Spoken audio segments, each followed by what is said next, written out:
ఎన్నో గొప్ప గొప్ప బోధలు, ఎన్నో గొప్ప గొప్ప విషయాలు దైవజనుల గురించి విన్నాం. గొప్ప సంగతి ఏంటంటే దైవజనుని జీవితం అట ఒక పూర్తవని పుస్తకం. దైవజనుల జీవితం ఏంటండి? ఒక పూర్తి కాని పుస్తకం. అలాగే ఒక పూర్తి కాని జీవితం, ఒక పూర్తి కాని విశ్వాసం, ఒక పూర్తి కాని అంతస్తు. ఈ లోకములో ప్రతి భక్తునికి కొన్ని దశలు ఉంటాయి. కానీ మన దైవజనుడి కట 5 దశలు ఉన్నాయంట. ఎన్ని దశలు అండి? 5 దశలు ఉన్నాయి. కానీ యేసుక్రీస్తు ప్రభు వారికి ఆది మానవుడకు ఆదామునకు 2 దశలే ఉన్నాయి. మన దశకు వచ్చేసరికి బాల్యము, యవన వయస్సు, వృద్ధాప్యం 3. కానీ ఆదాము గారికి ఏం లేదు? పసితనం లేదు. పిల్లోడు కాదు, ఆయన ఎలా పుట్టాడంట? యవనస్తుడిగా పుట్టాడు. దేవుడు ఆదామును యవనస్తునిగా చేసుకున్నాడు కాబట్టి బాల్య దశ లేదు. యవనస్తుడయ్యాడు, వృద్ధుడయ్యాడు, మరణించాడు. ఇక యేసుక్రీస్తు ప్రభు యొక్కకు వచ్చామనుకోండి, ఆయన బాలునిగా పుట్టారు, యవనస్తుడిగా అయిన తర్వాత మరణించారు. ఆయనకి ఏ దశ లేదు? వృద్ధాప్య దశ లేదు. మన దైవజనుడి కూడా ఒక ఘనమైన అంతస్తుతో విలువ కలిగిన జన్మ తీసుకున్నటువంటి వ్యక్తిగా ఈ లోకానికి వచ్చి ప్రతి కాలము తర్వాత ఆయన ప్రభువు పిలుపును బట్టి తల్లిదండ్రులు ఎంత ప్రేమ చూపిస్తారో అంతకు మిక్కిలి ప్రేమ చూపినట్లుగా అతనిని దర్శించుటకు వాక్యమై ఉన్న ప్రభువే ఆయన యొద్దకు వచ్చి ఏమని పేరు పెట్టారంట? మీరు ఎవరని అడిగితే ఏమని చెప్పారు? నేను ఎవరిని? వాక్యాన్ని అని చెప్పి వెళ్ళిపోయారంట. మొదటిగా బాల్య దశ, రెండవది ఏర్పాటు దశ, మూడవది పిలుచుకున్న దశ, నాలుగవది బయలుపరచిన దశ, ఐదవది ఆరోహణమైన దశ. దేవుని ప్రియమిట్లారా, దేవదాసయ్య గారిని దేవుడు ఏర్పాటు చేసుకోవడానికి గల కారణం ఏమిటో తెలుసా? ఒక్క ప్రార్థన.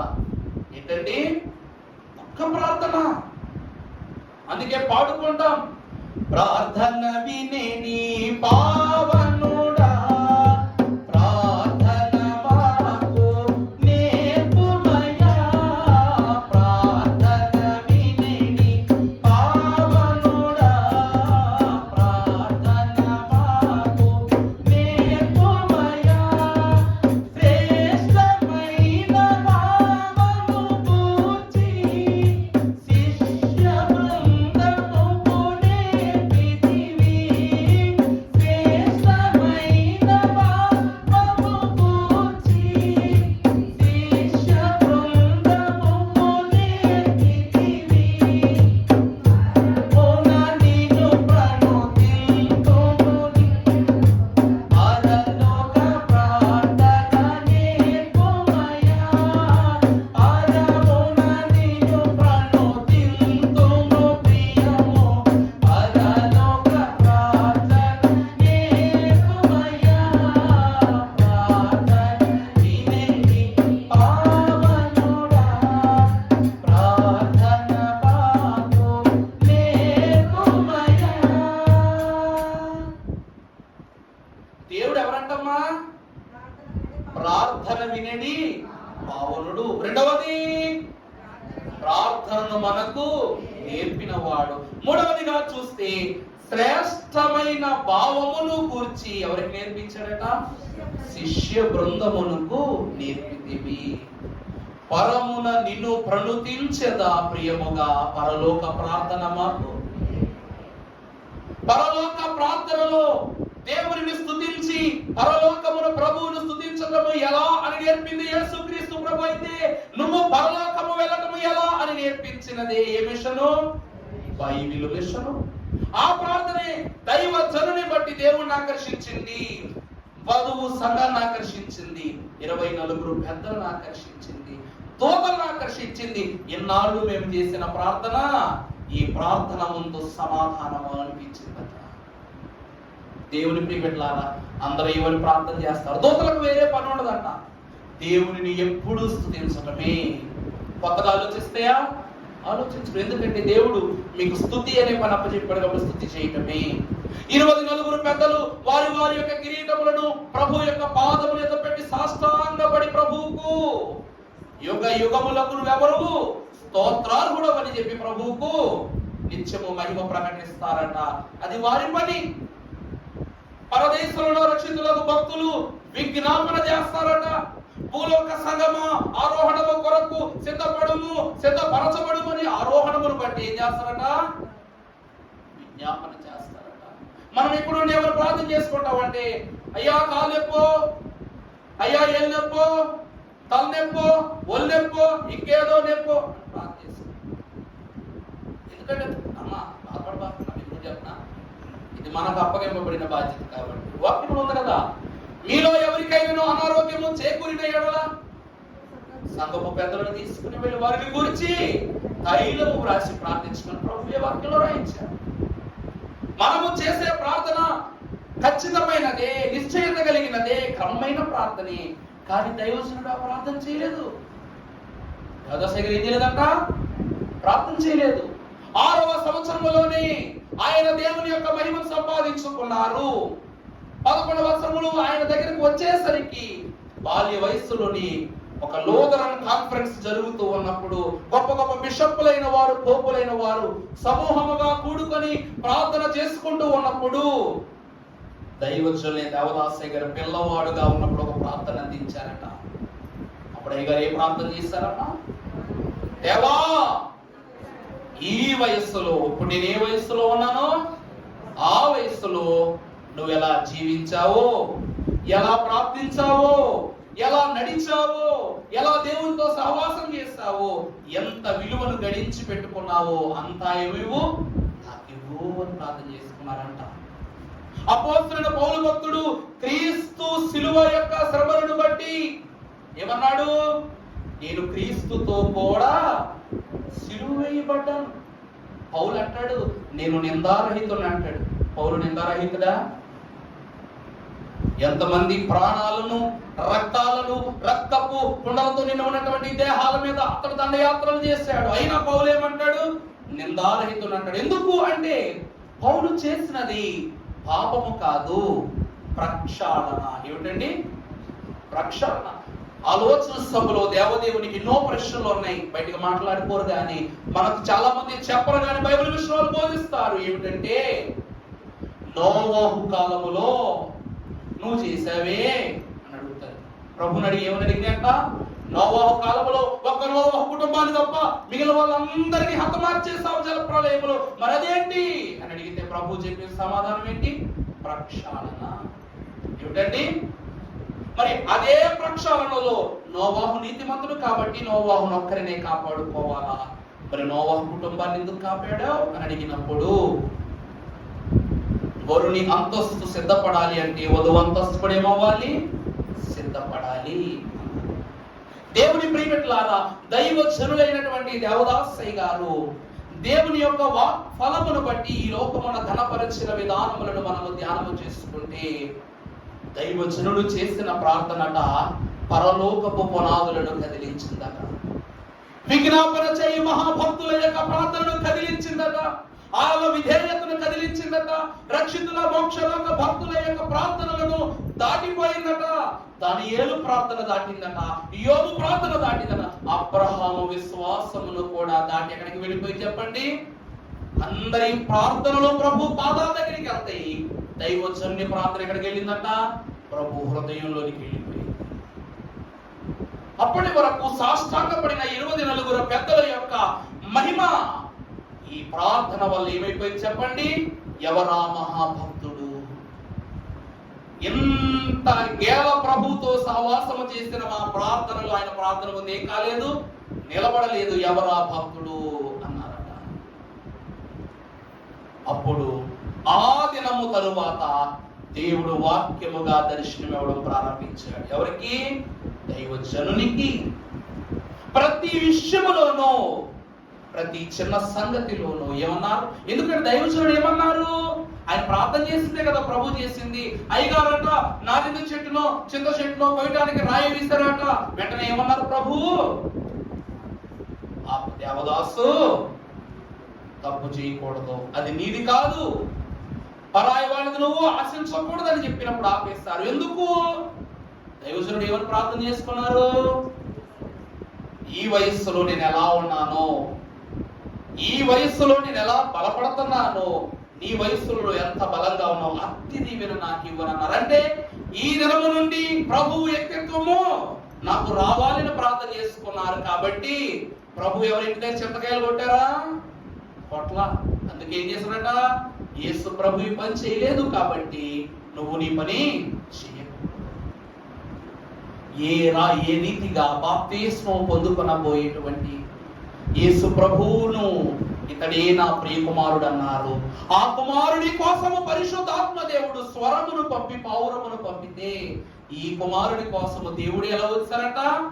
వాక్యం అనే రూపాన్ని ధరించుకుని దిగి వచ్చేసారట. దేవుని ప్రియబిడ్డలారా, ఏమిటి మీ అయ్యగారులో గొప్ప అంటే ఎన్నని చెప్తాం? ఏమవునా కదా? నీకేంట్రా, నువ్వు అంత గొప్ప ఏంట్రా అంటే నాకు డబ్బు ఉంది, అది నీ ఒక గొప్పతనం. ఇంకొకరి దగ్గరికి వెళ్తే నాకు బలం ఉంది, ఇంకొకరి దగ్గరికి వెళ్తే పలుకుబడి ఉంది, ఇంకొకరి దగ్గరికి వెళ్తే అందం ఉంది. ఇవన్నీ ఉన్నాయి, ఇవన్నీ గొప్పతనాలే. కానీ మీ దైవజనుడు గురించి ఎంత చెప్తున్నారు? ఎంత చెప్పినా తక్కువ చెప్తున్నారు. ఏమిటి గొప్ప అంటే అసలు గొప్ప అన్న పదమును మా దేవుడే ఆయనకి ఇచ్చేశారా, ఇంకా ఆయన గురించి గొప్పగా ఏం చెప్తాం? ప్రభునందు ప్రియులారా, ఆదాము అవలైనటువంటి వారిని సర్పము హతమార్చుటకు ఏం చేసిందట? వారిని మోసములో పడేసింది. అందుకు దేవుడు వేసిన శిక్ష ఏమిటంటే, సర్పమా నేటి దినము నుండి నువ్వేం తింటావు? మన్ను తింటావు.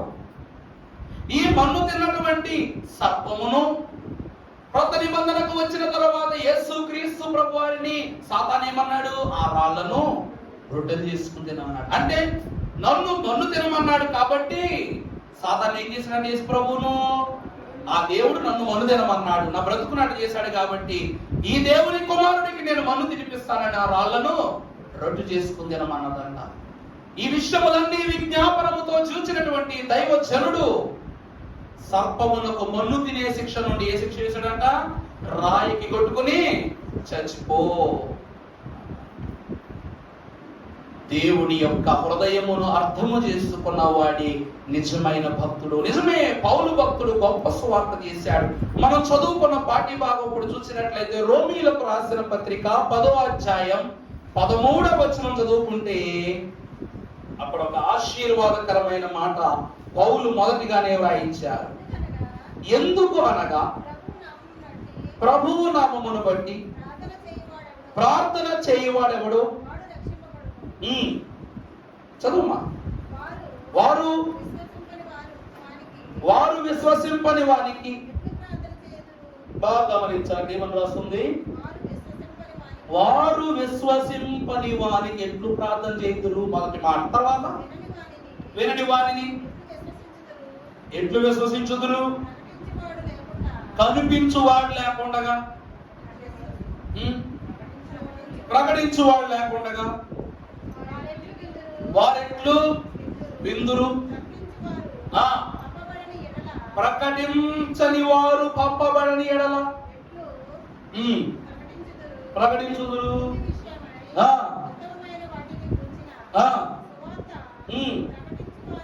పాదములు ఎంతో సుందరమైనవి వ్రాయబడి ఉన్నది. ఇప్పుడు మనము చూసినట్లయితే మొదటిగా వారు విశ్వసింపని వారికి ఎట్లు, చాలండి, విశ్వసింపని వానికి ఎట్లు ప్రార్థన చేయగలరు? బైబిల్ విషయం ఎందుకు వచ్చిందంట? క్రొత్త విషయములు లేనిదే. చెప్పండి, క్రొత్త విషయము ఎందుకు రావాలి? ఈ లోకమంట విశ్వాసమునకు తండ్రి అయిన అబ్రహాము యొక్క విశ్వాసం వారసత్వం కింద ఇస్సాకే రాలేదు. నిజమే కదా? అబ్రహాము యొక్క విశ్వాసము ఎవరికి వచ్చింది? యేసు క్రీస్తు ప్రభు వారికి వచ్చింది. బాగా చెప్తా, నిజమే. ఇస్సాకుకు వచ్చినది విశ్వాసము కాదు, విధేయత. తండ్రి చెప్పిన మాటకు విధేయుడై అతను ఏం చేశాడు చెప్పండి? ప్రాణమును అర్పి. అబ్రహాం అంత గొప్ప సన్నిధి ఇస్సాకు చేయలా. ఇస్సాకు అంతటి గొప్ప విధేయత యాకోబు చూపించలా. ఇస్సాకు కొడుకేగా యాకోబు. ఏమయ్యాడు ఆఖరికి? దొంగ ఈయన అనిపించుకున్నాడు. మళ్ళా పోరాటం చేస్తాడు. దొంగ కాస్త ఏమైపోయింది? ఇశ్రాయేలు అని పేరు మారిపోయింది. ఒక తండ్రికి పుట్టినటువంటి ఇద్దరు కుమారులకు పలు విధమైన వ్యక్తిత్వాలు ఉంటాయి. అచ్చము ఇతను మా నాన్నలాగే అనుకుంటాం కానీ తాత పోలిక రావచ్చు, మేనమా పోలిక రావచ్చు, ఇంకెవరు పోలికో రావచ్చు. దేవుని ప్రియబిడ్డలారా, దైవజనుని యొక్క విశ్వాస జీవితమును బట్టి ప్రతి మిషన్ను పోలి జీవిస్తూ ఉన్నాయట. ప్రతి మిషన్లు ఎలా ఉన్నాయి చెప్పండి? వీళ్ళు చెప్పిన బోధ వాళ్ళు చెప్తారు, వాళ్ళు చెప్పిన బోధ వీళ్ళు చెప్తారు, అది తీసుకొచ్చి ఎక్కడ చెప్తారు. విన్నదే 10 సార్లు విన్న విశ్వాసకి ఏమవుతుంది? మాట చెప్పనండి, కార్తీక దీపం సీరియల్ ఉంది, నవ్వు పక్కనమ్మా, ఓపెనింగ్ ఏదో చెప్తున్నాను. ఒక మంచి ఎపిసోడ్ మీకు బాగా నచ్చింది, దానికోసం మీ భర్తతో మీరు గొడవ పెట్టుకున్నారు. ఆ రోజు మీ భర్త ఏ క్రికెట్ మ్యాచ్ చూస్తున్నారు అనుకుందా. చూస్తున్నటువంటి భర్త క్రికెట్ మ్యాచ్ చూస్తుంటే అబ్బాయి నా సీరియల్ టైం అయిపోయింది, ఇవ్వకపోతే డైవర్స్ ఇచ్చేస్తారు అన్నట్లుగా మాట్లాడారు మీరు. నీకు అన్నం పెట్టో ఏం పెట్టో గొడవ ఆఖరికి డైవర్స్ ఇచ్చేస్తారు నీకు ఇవ్వకపోతే. అంటే ఇది ఇచ్చినా ఇచ్చేసింది అనుకుని భయపడి ఏం చేశాడంట, రిమోట్ ఇచ్చేసాడంట. తీరా ఆన్ చేసేసరికి ఏమైపోయింది? సీరియల్ ఎపిసోడ్ అయిపోయింది గొడవలో. ఆ ఎపిసోడ్ మాట దేవుడు ఎరిగి వీళ్ళ ఎపిసోడ్ బాగా జరిగింది అనమాట. అప్పుడు ఇవి ఏం చేసిందంట? ఎపిసోడ్ పోయింది, అన్నీ పోయింది. డైవర్స్ ఎలా అయ్యేది కాబట్టి అన్నం పెట్టడం మానేసిందంట. పెట్టడం మానేసేసరికి అప్పుడు మళ్ళా టీవీలో చలనచిత్రంలో ఒక అడ్వర్టైజ్మెంట్ చేసాడంట. కొన్ని కారణాలను బట్టి కొన్ని పలు ప్రాంతాలలో విద్యుత్ శక్తి అందకపోవటం వల్ల, కేబుల్ కనెక్షన్ సరిగా అందకపోవటం వల్ల ఇదే సీరియల్ ఇదే ఎపిసోడ్ రేపేస్తాం అని అన్నాడంట. వెంటనే ఏమండి భోజేస్తారా, ఏమందండి భోజేస్తారా అని ఇది బుద్ధి ఎట్ట మారింది అనుకుని అన్నాడు. ఆ జరుగుతానంటే పెట్టిందంట. నేను ఉన్న వాళ్ళకి ఇలా మారిపోయామంటే ఆ సీరియల్ మళ్ళా చూస్తానులేండి అంతే. సరే అనుకున్నాడు. తర్వాత రోజు నేను సీరియల్ వదిలిపోయింది కాబట్టి ఈ రోజు ఎక్కడ భార్య ఇబ్బంది పెడతదోనని ఆల్రెడీ రిమోట్ తీసుకొచ్చి పక్కనెట్టాడంట. ఆమె తీసుకుని టీవీ పెట్టింది. కర్మగాలి ఆ రోజే ఈయన ఏం చేయలేదంట, డిష్ బిల్లు కట్టలేదంట, కేబుల్ కనెక్షన్ బిల్లు కట్టలేదంట, ఆపేసాడు. ఆపేసేసరికి ఫోన్ పక్కింటిగా నీళ్ళు చూద్దామంటే ఆన్లైన్ మూట సర్దుకుని ఊరు పోయిందంట. ఏమన్నా టీవీ రావట్లేదంటే కేబుల్ ఫోన్ చేసి బిల్లు కట్టకపోతే ఎక్కిస్తారయ్యా అంటే ఇప్పుడున్న పళ్ళగా మనం వెళ్ళి బిల్లు కట్టినా సరే అది యాక్టివేట్ చేయడానికి ఒక అరగంట ఆడుతుంది. అంతలోపు అరగంట సీరియల్ కూడా ఆవిరైపోతుంది. మళ్ళా భోజనం పెట్టాలంట. 3వ రోజుకి వచ్చేసరికి విపరీతమైన తుఫాను వచ్చింది. 2 ఎపిసోడ్లు పోయినాయి. 3వ ఎపిసోడ్ పోయింది. ఇక్కడ నుంచి కార్తీక దీపం సీరియల్ చూడండి అంటే చూడండి అని చెప్పేసి ఏం చేసిందంట, సీరియల్ చూడడం మానేసిందంట. అప్పుడు కొడుకు వచ్చి అమ్మా నువ్వు మిస్ అయిపోయిన సీరియల్ అన్ని ఇదిగో అమ్మా ఫోన్లో వస్తాయి, ఇయర్ ఫోన్స్ పెట్టుకో, ప్రపంచాన్ని మర్చిపో, సీరియల్ చూసుకో అని ఫోన్ ఇచ్చాడంట. ఇవిడు ఎంత మర్చిపోయిందయ్యా అంటే ఈ సీరియల్ చూసిన దాంట్లో వచ్చిన అనుభవాన్ని పక్కింటోళ్ళతో కూర్చుని వాళ్ళకి చెవులు రక్తం వచ్చే రేంజ్లో చెప్పినంత ఇవిడిపోయిందంట. మానవుని యొక్క జీవితంలో, క్రైస్తవ విశ్వాసములో ఇతర బోధల స్థితులు ఎలా మారిపోయింది తెలుసా అండి? కార్తీక దీపం సీరియల్ లాగా అయిపోయింది. ఆ దీపం వెలుగునో లేదో తెలియదు కానీ అది చూసినంత సేపు ఇంటి ఇళ్ళ దీపాలన్నీ కళ్ళల్లో ఎలుగుతూనే ఉంటాయి. మరి ఇలా లోకస్థమైనటువంటి స్థితుల్లోనికి వెళ్ళిపోయి బైబిల్ మర్మాన్ని విశ్వాసం ఏం చేస్తున్నాడంట, కోల్పోతున్నాడంట. ఎందుకంటే బైబిల్ మిషన్ వారు కార్తీక దీపం పెట్టి చెప్తున్నా నేను ఇప్పుడు అని అంటారు. లేకపోతే ఇంకో సీరియల్ ఇంకో షో పెట్టి చెప్పిస్తాను అనుకో, బైబిల్కి దానికి పొందుందమ్మా ఉండదు. క్రొత్త విషయములు అనగా సినిమాలు కూర్చో, సీరియల్ కూర్చో, లోకం కూర్చో, సాతాను కూర్చో కాదు, భక్తులను గురించి, ప్రభువును గురించి, ఇందులో ఉన్న నీ గురించి. దేవుడి ప్రియబిడ్డలారా, అందుకే దైవజనులైన దేవదాసయ్య గారిని దేవుడు ఏర్పాటు చేసుకున్నారంట. క్రొత్త విషయములు అంటే ఏమిటంటే ప్రతి పాస్టర్లు బయట ఉన్న వారు అందరూ బాగా చెప్పేవారు సంతోషం, కానీ లోకాన్ని విడిచిపెట్టేవారిని బట్టే బాధ. కొంతమంది బయట కక్కుకోలేక ఏం చేస్తారంట, దిగ మింగుతారంట. మీరు గమనించారు లేదో, మహోత్సవాల బోధలలో సభలు ప్రారంభం అవడానికి ముందు ఎవరెవరైతే స్టేజ్ ఎక్కి ప్రసంగాలు చెప్తారో వాళ్ళందరికీ స్క్రీనింగ్ కార్యక్రమం ఉంటది. అంటే ఒక రూమ్ లోకి తీసుకుని వెళ్ళి వాళ్ళ గాత్రం ఎట్లుంటది, వాళ్ళ ధాట ఎట్లుంటది, వారు పుచ్చుకునే విధానం, వాక్యం ఏ వర్తమానం పుచ్చుకుంటున్నారు, ఏ విషయాలను బయటకు బోధిస్తున్నారు, దైవజనుని యొక్క లోతుపాట్లను ఎట్లా బయటకు వెళ్లిస్తూ ఉన్నారు, సంఘ వివరమై వధువు సంఘాన్ని ఆకర్షించే విషయాలు, దైవజనుల పద్యాలు, రక్షణ అనుభవాలు ఉన్నాయా లేదా అన్ని చూసిన తర్వాత ఎక్కడికి ఎక్కిస్తున్నారు? స్టేజ్ ఎక్కిస్తున్నారు. ఎందుకని చెప్పండి? లోకముతో నీ సంఘము ఏకమాయను, ఏమి చేతును? దైవజనులైనటువంటి వారి బాధ్యతేనంట. నాయన బైబిల్ పరిచావుని, బైబిల్ మిషను అనుగ్రహించావు మాకు ఈ బైబిల్ మిషను. ఇంత కాలమును బడి మా బాధ ఏమిటయ్యా, మా వ్యవస్థితి ఏమిటయ్యా అంటే లోకపు బోధలు కూడా మిషన్లోనికి వచ్చేస్తున్నాయి. నాయన త్వరగా రా ప్రభువా. బైబిల్ మిషన్ అంటే ఏడు తెలుసు, హక్కు. ఒక భర్తను భార్య ధైర్యముగా పిలవగలిగే హక్కే బైబిల్ మిషన్ అంటే. మరణాత అనగా ప్రభు వచ్చుచున్నాడు, ప్రభు వచ్చి ఉన్నారు, ప్రభు అయిన యేసు రమ్ము, ఇది హక్కు. ఆ హక్కును మనకిచ్చిన జనకుడే దైవజనులైన దేవదాసయ్య గారు. ఒక భక్తుడు అన్నాడంట, భక్తుడు కాదండి, పైశాచికత్వం. ఊరుకోండి, ఏ మనిషి అయినా సరే స్త్రీని గాని ముట్టుకోకుండా బతుకుతాడా? మీ దేవుడే చెప్పాడు కదా, నరుడు ఒంటరిగా ఉండకూడదు, జంటగా ఉండటమే మేలని. అలాంటిది మీ దైవజనుడు వివాహం చేసుకోకుండా ఎట్లున్నాడు?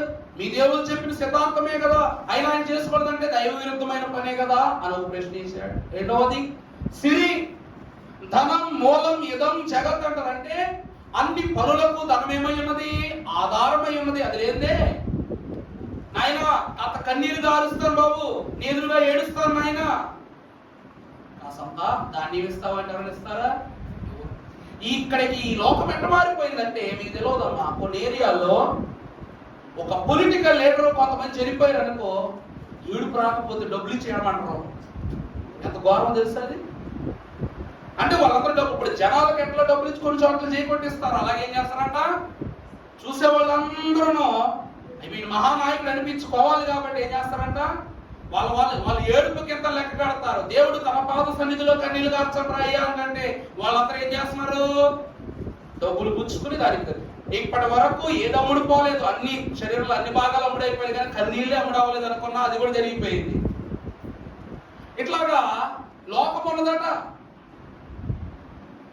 సిరిని ముట్టుకోనిటువంటి వాడు ఎవరైనా ఉంటారా అంటే అప్పుడు అతను అన్నాడంట, అసలు బైబిల్ మిషన్ అంటేనే వధువురా అన్నారంట. ఏంటండి బైబిల్ మిషన్ అంటేనే ఏంటి?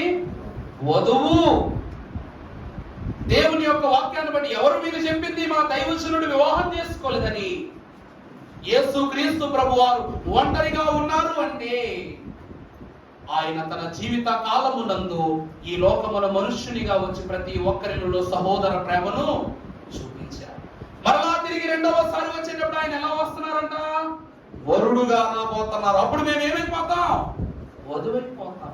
మానవ వ్యక్తిత్వాలను బట్టి, మానవ ఉద్దేశాలను బట్టి లోకములో పుట్టిన ప్రతి ఒక్కరూ సొంత వారిలోనే చెడు బుద్ధిని చూస్తున్నారు. కానీ బైబిల్ మిషన్ నేర్పించిన సత్యం ఏమిటి అంటే, నీవు ఊరకనే నిలిచియుండు, నేనేం చేస్తా? నా కార్యాన్ని నీ ఎడల జరిగిస్తాను. ఈ అనుభవం నేర్పించినదే బైబిల్ మిషన్. ప్రభునందు ప్రియులారా, మీకు ఒక విషయం చెప్పమంటారా? అబ్రహాము కంట ముసలి వయస్సు వచ్చేంత వరకు బిడ్డలు లేరంట. ఎందుకంటే దేవుడు ఆగమన్నాడని అబ్రహాము ఆగాడు, సంతోషం. కానీ ఇంకో కారణం కూడా ఉందండి. అబ్రహాముకు తన సొంత భార్యకు శారా వరస ఏంటి? ఏ వరస? చెల్లి వరస. అతను ఒక మాట అంటాడు, ఈమె నా తల్లి కుమార్తె కాదు, నా తండ్రి కుమార్తె. అందువలన ఆమెను వివాహమైనప్పటికీ అబ్రహాం ఎలా చూసేవాడట? చెల్లెలుగా చూసేవాడట. రాజు వచ్చి ఈమె ఎవరు అంటే ఏమని చెప్పాడు? నా సహోదరి అని చెప్పాడు. అతను చెరబట్టి తీసుకువెళ్ళిపోయినప్పుడు మాట్లాడాలా? అప్పుడు దేవుడే ఆ రాజుతో మాట్లాడంటాడు, ఏమని? నీవు పరుని యొక్క భార్యను ఆశించావు, పాపాన్ని ఒడిగట్టుకున్నావని హెచ్చరించగాని మరలా శారను అబ్రహాము యొద్దకు పంపించాడు. అంటే పరలోక దేవుడకు ప్రభువు అబ్రహాము శారల యొక్క జీవితమును దంపతులుగా చూపిస్తుంటే అబ్రహాం ఎలా చూశాడంట? సహోదర ప్రేమ. ఎప్పుడైతే దేవుడు స్వయముగా అబ్రహామునకు తన మహిమను కనపరిచి మీ ఇద్దరికి నేను సంతానాన్ని ఇస్తానని ప్రత్యక్షతను చూపించాడు, ఆ దినమున వారు నిజమైన దంపతులయ్యారు. అందుకే వివాహం అన్నిటిలోనూ ఘనమైనది అంటే దేవుడు జరిగిస్తేనే ఘనం. దొంగ వివాహాలు నిజమవుతాయా? పెద్దలు ఊరికి ఆలోచిస్తారా? అట్టి వివాహము ప్రభువుతో వైవాహిక రీతిగా తండ్రి సమక్షమున జరిగించగలిగే అంతస్తును కనపరిచినదే బైబిల్ మిషను. ఆ రెండు చేతులను ఐక్యపరచుటకు ఈ లోకమును అందుకున్న మిషనే బైబిల్ మిషను. దాని స్థాపకుడే ఎవరండి? మంగమూరి దేవదాసయ్య గారు. మనలను ఒకింటోళ్ళు చేయటానికి ఆయన ఇల్లు, వాకిలి, కుటుంబం అన్నిటినీ విడిచిపెట్టేశారు. అన్ని విడిచిపెట్టిన దేవుడిని మాత్రం విడిచిపెట్టలా. ప్రభువునందు ప్రియులారా, ఇదే దైవోత్సవుని యొక్క ఇష్ట చరిత్ర. ఒక మనిషి గురించి గొప్పగా చెప్పాలంటే ఏమని చెప్తాం? ఇక్కడ మనం ఇందాక చదువుకున్న వాక్య భాగంలో కూడా భక్తులు ఒక మాట అంటాడు, ప్రకటించువారు పంపబడని ఎడల ఎట్లు ప్రకటించెదరు. ఇప్పుడు అలానా చోట యాక్సిడెంట్ జరిగింది, వారు కాపాడబడ్డారు, వారు ప్రార్థన చేస్తాము, వారి స్వస్థత చేశారు అంటే డాక్టర్ వెళ్ళి కుట్లు వేయకుండాను, దూది పెట్టి క్లీన్ చేయకుండాను, ఆపరేషన్ చేయకుండాను, ఆసుపత్రిలో పెట్టకుండాను వెళ్ళి ప్రార్థన చేసే స్వస్థత వచ్చిందా? ఈ బోధలనే లోకం ఏం చేస్తుందట? ఆశిస్తూ ఉన్నదని ప్రభు కన్నీరు గార్చారట. యేసు కన్నీరు విడిచడం చూస్తాం, కానీ మన దైవజనులు రాసిన పాటలో మనోవిచారము కూడదు నీకులో ఒక మాట ఉన్నది, నరకములో పడి వారిని చూచి పరిశుద్ధాత్మ విలపించునగా బోర్న ఏడవటమే. ఆ ఏడుపులను మూలుగులను గమనించిన దైవజనుడు ఈ లోకమునకు ప్రకటించువారు సరైన వారు కాకపోతే మానేవారు ఎక్కడికి వస్తారు? అదే కదండి దాని అర్థం. అక్కడ భక్తులు ఏమని రాశారు చదువున్నా? ప్రకటించువారు పంపబడని ఎడల ఎట్లు పరలోక మర్మాలు ప్రకటించేవారు లేకపోతే పరలోక ప్రకటనలు ఎలా అందుతుంది మనకి? ఏమవునా కాదా? ఈ లోకములో దేవుడు ఎంత గొప్పోడు, దేవుడు అంత గొప్పోడు, దేవుడు అట్టివాడు ఎట్టివాడు అంటాం. అసలు దగ్గరికి వెళ్ళి ఎట్టివాడని అడిగామంటే ఎవరో చెప్పడు. రాకడ ఎప్పుడని ఏ పాస్టర్ గారి దగ్గరికి నన్ను అడగండి, పొన్ను నన్ను అడగండి, నేను చెప్తాను. ఏమని చెప్తాం? మా నువ్వు సిద్ధపడమ్మా 10 సార్లు తలోపాలి. మేము అట్లా దేనికి సిద్ధపడాలా? రాకడకు సిద్ధపడాలా? పాపాలను విడిచిపెట్టాలా? ఇవేమంటావు? దైవజనుడు అడిగారండి ఆ మాట ప్రభువును స్వయంగా. ఆయన తండ్రులకు రాకడా అని చెప్పారు, తాతలకు రాకడని చెప్పారు, నేడు మాకు చెప్తున్నారు. అసలు రాకడ ఎప్పుడు నాయన అంటే మీరందరూ కలిపి పాపం వదిలిన రోజే రాకడన్నారంట. అసలైంది మనం చేయాలి. అసలైన పని ఎవరు చేస్తారు? దేవుడు చేస్తారు. అదే బోధించిన సత్యమే బైబిల్ మిషను. అదే 7 మెట్ల ప్రార్థనలో రెండవది పాపములుపుదల. యేసుక్రీస్తు ప్రభు కుమారుని అంతస్తులోకి వచ్చాడు కాబట్టి కుమారతత్వమే పాపములుపుదల క్రమము. ఇక్కడికి ఎందుకు వచ్చానంట? పాపము దలచుసుమి, పశ్చాత్తాపమును పొందుసుమి.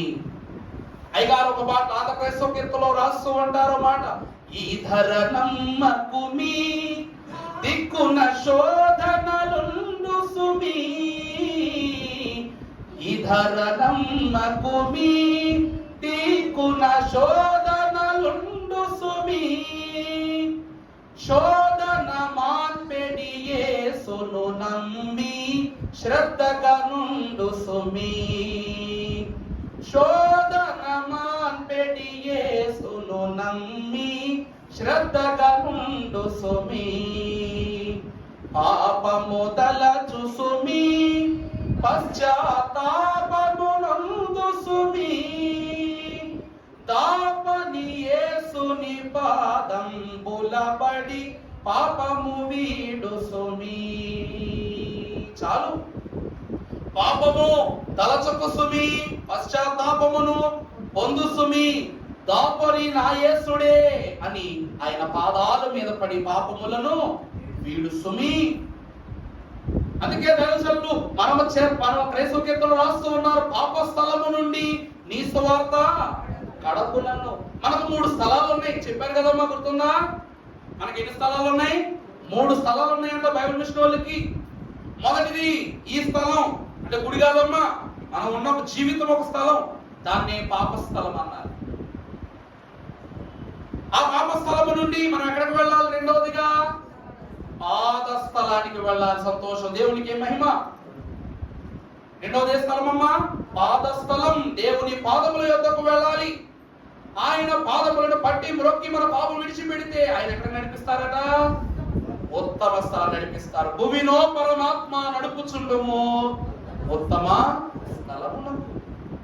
అయ్యగారు చెప్పింది అడిగింది అదే కదా ప్రభువును, నాయన ఎప్పుడు రాకడా అంటే పాప స్థలమును విడిచి పాద స్థలము యొద్దకు వచ్చినప్పుడే ఉత్తమ స్థలములోనికి నడిపింపు.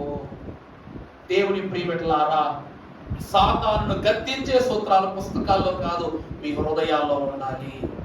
దైవజనుడి యొక్క జీవితము పనిలో కాదు, మనం ఆచరించే విధానంలో కనబడాలి.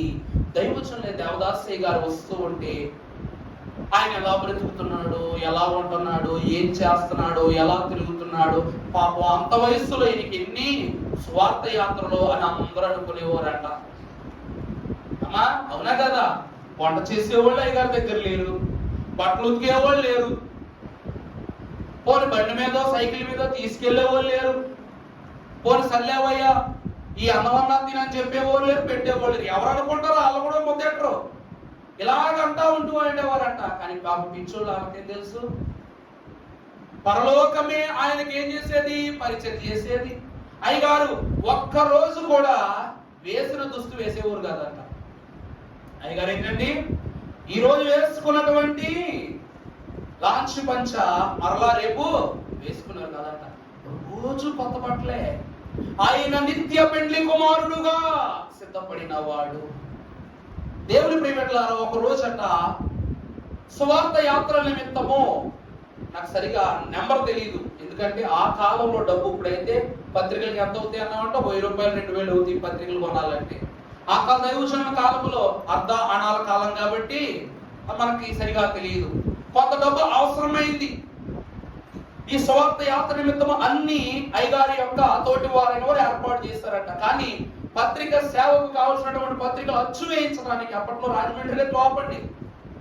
పత్రికలు అచ్చు వేయించాలంటే ఏ టాప్? మన రాజమండ్రి టాప్. ఇప్పటికే మేము అక్కడే ఇస్తాం, గీతా ప్రెస్. అక్కడే అచ్చు వేయించేవారు. అయ్యగారి దగ్గరికి వచ్చి, అయ్యా ఇలా పత్రికలు అచ్చు వేయించాలి, మన దగ్గర ఏం లేదు, డబ్బులు లేవు. డబ్బులు లేవు అయ్యగారు అని అంటే, పత్రికలు ఎవరి నిమిత్తం పంచుతున్నామంటే దేవుని నిమిత్తం అని చెప్పారు. ఈ సువార్త యాత్ర ఎవరి కోసము అంటే దేవుని కోసము అన్నారు. సువార్త యాత్ర జరిగించేది ఎవరంటే ప్రభు అని చెప్పారు. ఇన్ని ఆయన చేస్తున్నప్పుడు డబ్బులు నన్ను అడుగుతామంటే ఆయన అడిగా అన్నారంట. ఈయన వెంటనే ఏమైపోయారంట, దిక్కును నిలబడిపోయి దైవజనుడు చెప్పినట్లుగా ప్రభువుకు ప్రార్థన చేస్తారంట. ప్రార్థన చేసి అక్కడున్న ఇనప పెట్టి ఓపెన్ చేస్తే ఖాళీగా ఉందంట. ఇప్పుడు వెంటనే ఏంటయ్యా మీరు చెప్పారు, ప్రార్థన చేశాను, సొమ్మని అడిగాను, శుభ్రాలా అని చెప్పేసానంటే, ఎలా ప్రార్థన చేస్తావో చెప్పానంటే, అయ్యా ఇదిగో సువార్త యాత్రకి వెళ్తున్నా, మాకు ఇన్ని పత్రికలు కావాలి, ఇంత దూరం వెళ్ళాలి, ఇన్ని చేయించాలి అని ప్రార్థన చేశానంటే, నువ్వు దేనికోసం వచ్చావు నా దగ్గరికి అంటే సువార్త పత్రికలు కావాలి, సొమ్ము కోసం ప్రార్థన చేశాను. మరి సొమ్మని మాట పెట్టుకుంటే ఎట్లా ప్రార్థన చేసావు అన్నాను. మళ్ళా రెండోసారి ప్రార్థన చేశాడు, నాయనా మాకు ఇలా సొమ్ము కావాలి, మా పనులకు సొమ్ము ఏర్పాటు కావాలి అని చెప్పి ప్రార్థన చేసి తీసారట. మళ్ళా పెట్టిలో ఖాళీగా ఉందంట. ఇక విసుగొచ్చి ఏంటయ్యా ఎంత ప్రార్థన చేసినా సరే రావడం లేదేంటంటే, ఈసారి ఏమని చేసావంటే, మీరు చెప్పినట్టు అన్ని పెట్టాను, సొమ్ము కావాలని ప్రార్థన చేస్తా. కావాలని ప్రార్థన చేసావు సరే, ఎంత కావాలనలేదు. ఈసారి ఎంత కావాలడిగి ప్రార్థన చేసినప్పుడు అడిగిన దానికి 10 రెట్లు ఎక్కువ శోభించాడు దేవుడు. ఆ సొమ్ము తీసుకుని గాబరా గాబరా పరిగెడుతూ గుమ్మం దాటిపోతున్నాడట. వెంటనే దైవజనులు ఏమన్నారు? ఆగు, ఎక్కడికి వెళ్ళిపోతున్నావు అన్నారు. ఈ పత్రికలకు నీకు ఎంత సొమ్ము కావాలి అంటే 100 రూపాయలు అనుకుందాం, అందులో 10 రూపాయల సొమ్ము కావాలి. 100 రూపాయలు వచ్చినాయి, 10 రూపాయలు కావాలండి అన్నారు. అయితే ఆ 10 రూపాయలని కావాల్సింది తీసుకుని మిగిలిన 90 రూపాయలు అందులో పెట్టి అన్నారు. అదేంటయ్యా అంటే దైవజనం అన్నారంట, నీవు ఇప్పుడు ప్రార్థించినప్పుడు అడిగితే ప్రభు ఇచ్చారు, మరలా నువ్వు ప్రార్థిస్తే ఎవరు? 100 ఇచ్చిన నీ దేవునికి 1000 ఇవ్వడం తెలియదా, 1,00,000 ఇవ్వడం తెలియదా, 1,00,00,000 ఇవ్వడం తెలియదా? అందుకే అయ్యగారు ఏమన్నారు? లక్షలాది వచ్చుచుండు నీ పేరు మీద, 1,50,000 వచ్చును. అవి లక్షణముగా నువ్వు వాడిన ఎడల ఎలా వస్తాయంట? లక్షలాది వస్తూనే ఉంటాయంట. ఆ దినమున మన దైవజనులు రాసినటువంటి ఈ వ్రాతకు జరిగినటువంటి సారాంశ భావము ఆ కథ. అంతే, కావలసిన 10 రూపాయలు పుచ్చుకున్నారు, వెళ్ళారు, పత్రికలో చేయించారు, తీసుకొచ్చారు. ప్రభువునందు దేవుని ప్రియబిడ్డలారా, దైవ జనుని యొక్క సూక్తులు వంతులు ఎటువంటి అంటే భోజనం చేస్తున్నాడు ప్రార్థన చేస్తారంట. మెతుకుకైనా ప్రార్థన చేయటమే. ఏంటండి? మెతుకుకైనా అయ్యగారు ప్రార్థన చేసేవారు. ఎందుకంటే సకల ప్రాణులు యెహోవాను ఏం చేయాలి? స్తుతించాలి. కన్నీళ్లతో విత్తువాడు తన పంటను ఆనందంగా కోసుకొని పోతాడట. అంటే ఈ పనులను ఇచ్చినది నా ప్రభువే అని గమనించుకున్న భక్తులైన వారు ప్రతి చిన్న విషయంలో ప్రార్థన చేసేవారట. అయ్యగారు ఇంటికి వచ్చి ఒక ముద్ద అన్నం తిన్నారని ఎవరైనా ఇంకా రోజు అన్నం తినక్కర్లా. ఇంకా విచిత్రం చెప్పాలంటే 3 రోజుల వరకు భోంచేయక్కర్లా, కడుపులో ఆడుతూ ఉంటుంది ఫుల్గా. దేవుని ప్రియబిడ్డలారా, ఒకరోజు బైబిల్ మిషన్ మొదటి ప్రెసిడెంట్ అయ్యగారు విజయరత్నమయ్య గారు పుచ్చుకుని ఒక తల్లి ఆయన ప్రభు యొక్క ఏర్పాటు చేసిన భోజనంలో పప్పు సారులో ఏం తగ్గింది? ఉప్పు శాతం తగ్గిందా? ఉప్పు తగ్గింది. అయ్యగారు ప్రార్థన చేసుకుంటున్నారట. అంటూ ఏమన్నారంట? అమ్మా, సారులో ఉప్పు తగ్గిందమ్మా, కాస్త ఉప్పు డబ్బా పట్టుకరా అన్నారంట. ఇప్పుడు వెంటనే అయ్యగారు అన్నారు, పరలోకములో నీవి 2 మెట్లు తగ్గిపోయినాయి అన్నారంట. ప్రభునందు దేవుని ప్రియబిడ్డలారా, ఆ మాట అన్న తరువాత విజయరత్నమయ్య గారు ఆయన జీవితమును ప్రభువులో ముగించుకునేంత వరకు ఏం చేయలేదు చెప్పండి? ఉప్పు డబ్బా జరుగుకోలేదంట. ఏం చేయలేదండి? ఉప్పు డబ్బా జరుగుకోవాలి. ఎక్కువ కాలం బతికారు ఆయన, నిజమే. ఆయన చాలా కాలం బ్రతికారు. కారణం ఏంటంటే ఉప్పు బీపీ తెచ్చి పెడతా కాబట్టి ఏం చేశారట? ఉప్పు డబ్బా జరుగుకోవాలి. పరలోకములో మెట్లు కావాలా, ఉప్పు డబ్బా కావాలనే ప్రశ్న ఎదురుగా పెడితే మీరు ఏం కోరుకుంటారు? పరలోకం మెట్లే కావాలా. ఆ ఉప్పు డబ్బా పక్కన పెట్టారు కాబట్టి ఆయన 2 మెట్లు ఆయన తిరిగి వచ్చేస్తుంది. దేవుని ప్రియబిడ్డలారా, ఇదే దైవజనుని ఆశీర్వాదం. ఈ దినమును మనం చూసినట్లయితే ఇక్కడ మనం అందరం గురుగా కూడా సంస్కార ఆరాధన అనగానే ఇక్కడికి వచ్చేంత జనం ఉన్నారు. సంస్కార ఆరాధన ఎవరు వస్తారు? ఇక్కడికి వస్తారు. దైవజనుని పరిశుద్ధ జ్ఞాపకార్థ కూడిక అనగానే బాయ్ అనుకున్నారు అన్నమాట. ఇప్పుడు రేపొద్దున ప్రభు రాకడకు వచ్చినప్పుడు దైవజనుడు, ఓ నా 64వ జ్ఞాపకార్థ కూడికి నేను ఇంతమంది సిద్ధపాటు చూశానని, ప్రభువా ఇదిగో వీళ్ళ వచ్చిందని చెప్పేసి మనం తీసుకుని వెళ్ళిపోతారు. మిగిలిన ఏం చేస్తారో, ఓ వెళ్ళిపోతారండి, మేమున్నాం ఇంకా ఇక్కడే అని అంటారు. మనం ఏం చేస్తాం? కాట చుట్టూ. ప్రభునందు ప్రియులారా, ఇక్కడికి వచ్చామని గొప్ప కాదు, రాలేదని వాళ్ళు కానివారు కాదు. కానీ ఒక విషయం చెప్పనా, దైవజనుని మరిచిపోతే బైబిల్ మిషన్ మర్చిపోయినట్లే. బైబిల్ మిషన్ మర్చిపోతే దేవుని మర్చిపోయినట్లే. దేవుని మర్చిపోతే నీ పరిశుద్ధ జీవితం అంతా చీకటైపోయినట్లే. ఉత్తమ స్థలం నుండి పాదస్థలానికి, పాదస్థలం నుండి మళ్ళీ పాపస్థలానికి వెళ్తాం అన్నమాట. రివర్స్. ఒక పరిశుద్ధ వాక్యాన్ని మీకు చూపిస్తా. పరిశుద్ధ గ్రంథంలో చూసినట్లయితే యోబు గ్రంథం 11వ అధ్యాయం 4వ వచనం చదవండమ్మా. నా ఉపదేశం నిర్దోషమనియు దేవా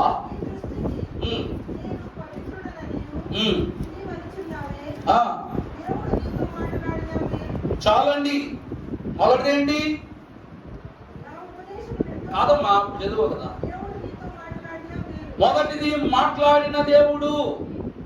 ఎవరితో మాట్లాడారు? ఈ దినమున మన దైవజనునితో మాట్లాడిన దేవుడు. దేవునితో మాట్లాడడానికి ఎవరికి శక్తి లేదు. పేతురు అంటాడు, సమీపింపరాని తేజస్సులో నిత్యము అమరత్వమున వసించుచు గాన ప్రతిగానములు పొందుకొనుచు మానవులు గాని, దూతలు గాని, భక్తులు గాని, 24 పెద్దలు గాని సమీపింపని తేజస్సులో ఉన్న పరిశుద్ధుడైన దేవా నీకే వందనం. అందుకేగా ఒక్కండే దేవుండు ఒంటరిగానే ఉండే అనాదిని, ఎక్కువ మంది అయినా ఎవరిని కొలవలేనో తెలియదు. మానవులు మరొక దేవుడు ఎందుకు వెళ్ళిపోయారు తెలుసా? వాళ్ళు అందుకునే కాయలా ఉన్నారు, ఈయన అందరి కాయలా ఉన్నాడు. చూపు ఆయన మీదే, కానీ మనసు యొక్క ఆలోచన ఎవడో తెలుసా?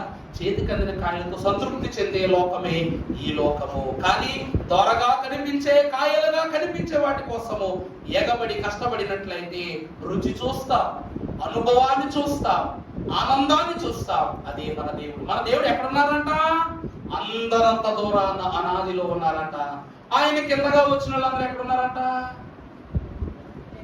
చెయ్యడితే దొరికేస్తున్నారు. మీరు ఎప్పుడైనా ఏజెన్సీ ఏరియాకి వెళ్తే కింద పడుకుని మామిడికాయలు కోసేయచ్చు, ఒక 2-3 పొట్ల పైనే కోసేయచ్చు కింద పడుకుని. అలాంటి చోట్ల పిల్లలను టూర్లకు తీసుకెళ్లి అక్కడ భోజనాలు ఏర్పాట్లు అవి చేస్తారు. ఒకసారి నా స్కూల్ బ్యాగ్ కింద పెట్టుకుని అట్లాగే, ఏ ఊరు అంటారు ఇది, పోలవరం ఏరియా వెళితే అక్కడ ఉన్నాయన్నమాట. ఆ చెట్టు ఏం తెలియదు, మామిడి చెట్టే, ఏ రకం కాయలో తెలియదు, కానీ నేల మీద పడుకున్నా 4 కాయలు కోసినప్పుడు తోటమాలు వచ్చేసాడు, పరిగెత్తేసాం. అంటే అంత ధైర్యం కాదు, ఆ మొక్కలు నాటిపెట్టారు అనమాట. దొరికిన కాయలు కదా అని తినేస్తాం. ఇంకా పైకి ఉన్నాయి కొన్ని కాయలు దూరగా కనపడుతున్నాయి, కానీ ప్రయత్నం చేస్తావా? ఇక్కడ 2 కాయలు కూయడానికి ట్రై చేస్తారే పరిగెత్తుకొచ్చేసి నేను ఎంత ఎక్కానంటే ఇంకా ఆ రోజు మా ఇంటికి పోలవరం నుంచి. దేవుని ప్రియబిడ్డలారా, ఆ అనాదిలో ఉన్న దేవుని అందుకోవటానికి ప్రయత్నం చేసింది ఎవరంట? దైవజనుడు. ఎలాగూ పాపము, సాతాను, శోధకులు, ఇబ్బందిదారులు, పాపము చేత వేధింపబడుతున్న ప్రతి ఒక్కరు దైవజనుని వేధించిన దైవజనుడు ఆగారా? ఆగల. మోకరించారు. ఏ రీతిగా యాకోబు పడుకుంటే పరలోకం మీద ఒక నిచ్చెన పడిందో, దైవజనుడు గదిలో మోకరిస్తే పరలోకం మీద నుంచి కిందకో నిచ్చెన పడిందంట. నేను చెప్పింది అర్థమవుతుందమ్మా? అక్కడ దూతలైన వారు, పరిశుద్ధులైన వారు ఎక్కుతూ దిగుతున్నారు, కానీ ఈ నిచ్చినటువంటి చెప్పండి, దేవుడే స్వయంగా ఆ నిచ్చెన మీదగా భూమికి దిగి వచ్చి ధవళాక్షరములతో దైవజనుడికి బైబిల్ మిషన్ ఇచ్చారు. ఈ రోజు సన్నిధి ఎందుకు చేసుకోవాలి అంటే పరలోకానికి నువ్వేమేయడానికి, నిచ్చెనేయడానికి. యాకోబు పడుకుంటే నిచ్చెన పడింది, ఈయన మోకరిస్తే నిచ్చెన పడింది. ఈ మోకాల నిచ్చెనకు ఉన్న శక్తి ఏమిటి అయ్యా అంటే పరిశుద్ధులను చూచే అనుభవము కాదు, పరిశుద్ధులతో నడిచే అనుభవము కాదు, పరిశుద్ధులు అందరూ నిన్ను బట్టి ఆనందపడే అనుభవము, ఆనందముతో నిన్ను ఆహ్వానించే అనుభవము. ఒక ఊరిలో బళ్ళారే ప్రాంతంలో, మీకు బాగా తెలుసుకోలేదు, రెవరెండ్ బీరా ప్రభుదాస్ అయ్య గారు, reverend doctor J Samuel Kiran అయ్య గారు, ఇప్పుడు మన ప్రెసిడెంట్ అయ్య గారు, ఆయన బాగా యవనస్తుడు. ఇప్పుడు కిరణ్ బాబాయ్ గారి యొక్క కుమారుడు జాన్ ప్రేమనాథ్ బాబు గారు వారి వయస్సులో ఉన్నప్పుడు బళ్ళారిలో 50 సంవత్సరాల బైబిల్ మిషన్ సిల్వర్ జూబ్లీ జరిగింది. 50 ఏళ్ళు పూర్తి చేసుకుంది. ఇప్పుడు 86 సంవత్సరాలు బైబిల్ మిషన్కి. 50 ఏళ్ల సిల్వర్ జూబ్లీలో కిరణ్ బాబాయ్ గారు ఇప్పుడు సునాథ్ బాబు గారి వయస్సులో ఉన్నప్పుడు జి సమీలయ్య గారు బాబాయ్ గారి దగ్గర తీసుకుని 4 విషయాలు అయ్యగారి భవిష్యత్తును గురించి, అయ్యగారి యొక్క నాయకత్వాన్ని గురించి అప్పుడే చెప్పిస్తారు. ఈరోజు ఆ పర్యవేక్షణ మేము చూస్తూ ఉన్నాం. ఆ యొక్క స్థితిలో తాతగారు బైబిల్ మిషన్ యొక్క భవ్య చరిత్రను వినరే పాడబడారు బాబాయ్ గారు ముందే. ఆయన బాగా యవనస్తులు కిరణ్ బాబాయ్ గారు, మేము వీడియోలో చూస్తాం. అయ్యగారి పరిచయం తర్వాత, కిరణ్ బాబాయ్ గారి యొక్క పరిచయం తర్వాత తాతయ్య గారు బైబిల్ మిషన్ యొక్క భవ్య చరిత్ర వినరాని పాడబడ్డారు. అందుకే అయ్యగారికి ఆ పాట అంటే ఎంతో ఇష్టం. అది తల్లిగారు చెప్పారు, మన టాకాన్ విషయాల్లో తాతగారి పేరు చెప్పి పాడించారట. అంత ఇష్టముగా అయ్యగారు ఆ పాట భావించారు. ఆ బళ్ళారే ప్రాంతంలో గతంలో అయ్యగారు దైవదాస్ గారు సేవని వెళ్ళినప్పుడు అక్కడట ఒక సమూహం ఉందట, ఒక ఊరు ఉందట. ఆ ఊర్లో ఉన్న వాళ్ళందరికీ సువార్త అంటేనే గిట్టదు. ఎందుకంటే ఇప్పుడు కానీ అటువంటి వాళ్ళు ఉన్నారనుకోండి, కర్రలు కాదు కత్తులు వేసుకుని వస్తారు. అక్కడ ఉన్న వాళ్ళందరూ వాక్యంలో ఒక మాట చెప్తారట, తీస్తారట. సంబంధం లేని 4 మాటలు చెప్తారట. 4 మాటలు చెప్పేసరికి వారికి చిరాకు వచ్చేసి ఏం చేసేవారంట, కర్రలు పట్టుకుని తవిరేసేవారట వచ్చిన ప్రతి పాస్టర్ని. అటువంటి ప్రాంతానికి ఆ ఏరియా దైవజనులైన వారు ఆహ్వానించి, ఇదిగో అయ్యా మా ఊరు వాళ్ళు ఇటు వారు మిమ్మల్ని మీరు అవమానపరుస్తూ మాకు ఎందుకు సమంజసం కాదని అన్నప్పుడు దైవజనులైన వారు వచ్చారంట, వచ్చి నిలబడ్డారంట. అందరికీ మన్నా చెప్తే ఎవరు ఉలుపు పలుకులేదు. దేవుని వాక్యం తీయడానికి ముందు మీ అందరికీ నేను తెలుసా అంటే వాళ్ళు ఒక మాట అన్నారంట, మీరు మాకు తెలియదు కానీ మీరు తప్పుగా వాక్యం చెప్తే మేము మీకు జీవితాంతం గుర్తుండేలా చేస్తాం అన్నారంట. అప్పుడు దైవజనులు అన్నారు, ఓ మీరు అంతటి సమర్థవంతులా అయితే సరే నా వాక్యం మొదలు పెడుతున్నాను, ఇప్పుడు నేను ఏం చెప్తానో మీకు తెలుసా అన్నారంట. అనగానే తెలియదు తెలియదు తెలియదు అన్నారంట. తెలియని వాళ్ళకి ఏం చెప్తాం, సరే అని చెప్పేసి మా అన్నంతా చెప్పి వెళ్ళిపోతున్నారంట. ఇక వెంటనే ఏమయ్యా ఆ విషయం ఏంటో చెప్పయ్యా అంటే పైకి వచ్చి, నేను మరలా ప్రశ్న అడుగుతున్నా చెప్పండి, నేను ఏం చెప్తామనుకుంటున్నానో మీకు తెలుసా అంటే ఇందాక తెలియదంటే వెళ్ళిపోయాడు కాబట్టి ఇప్పుడు తెలుసు అని చెప్తాం అని, తెలుసు తెలుసు అన్నారంట. తెలిసిన వాళ్ళకి ఇంకేం చెప్తాం అని వెళ్ళిపోయారంట. అలాగనేసరికి మరలా 3వసారి వచ్చారు, ఇప్పుడైనా కరెక్ట్గా అడుగుతున్నా, నేను ఏం చెప్పాలనుకుంటున్నానో మీకు తెలుసా అంటే ఇప్పుడు అన్నారంట, ఏమని చెప్పాలా, తెలుసు అని చెప్తే ఒక తంటు, తెలియదని చెప్తే ఒక తంటు. అంటేను సగం మంది ఏమో తెలుసు అని అన్నారంట, సగం మంది తెలియదు అన్నారు. అప్పుడు అన్నారంట అయ్యగారు, తెలిసిన వాళ్ళు తెలియని వాళ్ళకి చెప్పండి, ఇక నేను ఇల్లు వస్తాను అన్నారని వెళ్ళిపోయారంట. ప్రభునందు ప్రియులారా, వీళ్ళకి చిరాకు వచ్చి వాళ్ళ కర్రలతో వాళ్ళే తల్ల బాదుకుని పక్కన పడేసి, అయ్యా బాబు నీకు దండం పెడతామయ్యా, మా కనస్తావు ఎవరు ఏంటో చెప్పు అన్నప్పుడు ఆయన మీతో చెప్పినది చేయుడనే వాక్యాన్ని దైవజనులు బోధించారు ఆ రోజు. దేవుని ప్రియులారా, మనిషిట చాలా ఆశపడిపోతుంటాడట ఒక విషయాన్ని వినడానికి. వాళ్ళు కూడా అంతే. అంటే ఇంతకుముందు ఎంతో మంది పాస్టర్ల మీద తవరేసాం, ఎందుకంటే మా దృష్టికి అందవలసిన సూచనలు వాళ్ళు చెప్పలా, మా మనస్సుకు అర్థమయ్యే విషయాలు వాళ్ళు చెప్పలా. కానీ దైవజనులు ఏం చెప్పారంట, ఏం చెప్పారంట, వీళ్ళ దృష్టిని అర్థం చేసుకున్నారు ముందు. అవునా కదమ్మా? మానవుని యొక్క మానసిక ఉద్దేశములను అర్థము చేసుకుని తగిన రీతిగా బోధ చేయటమే బైబిల్ మిషన్ యొక్క ఉద్దేశము అని బయలుపరచిన ప్రభువే మన దైవజనునికి అందించిన ప్రథమ వాక్కు. అందరికీ కనబడి మాట్లాడుటయే ఈ మిషను విశ్వాసం. దైవజనుడు కనబడ్డారు, మాట్లాడారు, వారి యొక్క పరిస్థితి అర్థమైంది. ఇప్పుడు మీ ఇంటికి గృహదర్శనానికి వస్తా, సమస్య ఏంటో చెప్పి తెలుసుకోకుండా, విషయం ఏంటో కనుక్కోకుండా ప్రార్థన చేద్దాం అని నిలబడ్డానికి ఏం చేస్తారు? ఏమని ప్రార్థన చేస్తారు పాస్టర్ గారు? లేని రోగము సృష్టించేస్తాం. అమ్మా అయ్యా ఈమెకు అనారోగ్యంగా తగ్గించండి, బాగా ఉన్నాను అనారోగ్యవంతులను చేసేస్తారు కొంతమంది, అప్పులు లేని అప్పులు పాలు చేసేస్తుంటారు కొంతమంది.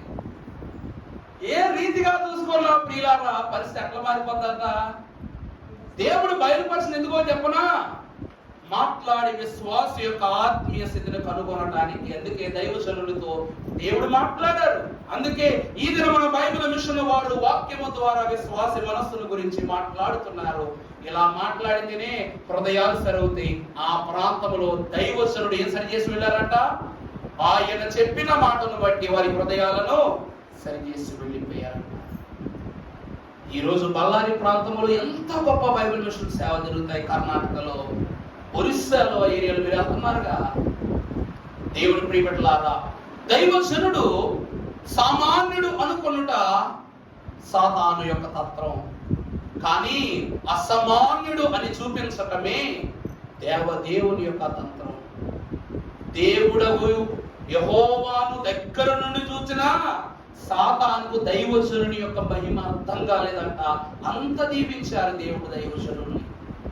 అందుకే ప్రభువు స్వయంగా దైవజనుని ఒడిలో కూర్చోడానికి ఇష్టపడ్డారు. ఒక సభలో దైవజనులైన వారు ప్రసంగం చెబితే ఎంత ఎంత ఎంత గొప్ప స్థితి అంటే, ప్రభువు వచ్చినా, ఆయన ఆత్మ వచ్చినా దృష్టి ప్రభు మీదకి వెళతల్లా బోధ మీదే ఉండిపోయింది. దైవజనుడు చెబుతూ ఉన్నారంట. ఒక పెద్ద సభ చెబుతుంటే ఆ బోధకు ముగ్ధుడైపోయి దేవుడే దిగొచ్చేస్తారంట వేదిక మీదకు. దిగవచ్చేస్తే బాగు చెప్తున్న దైవజనుని దృష్టి మారట్లేదు, వెంటన్న వాళ్ళ దృష్టి మారట్లా. ఇక్కడ ప్రభు ఉన్నారన్న విషయం కూడా ఎవరికి తెలియటం లేదంట.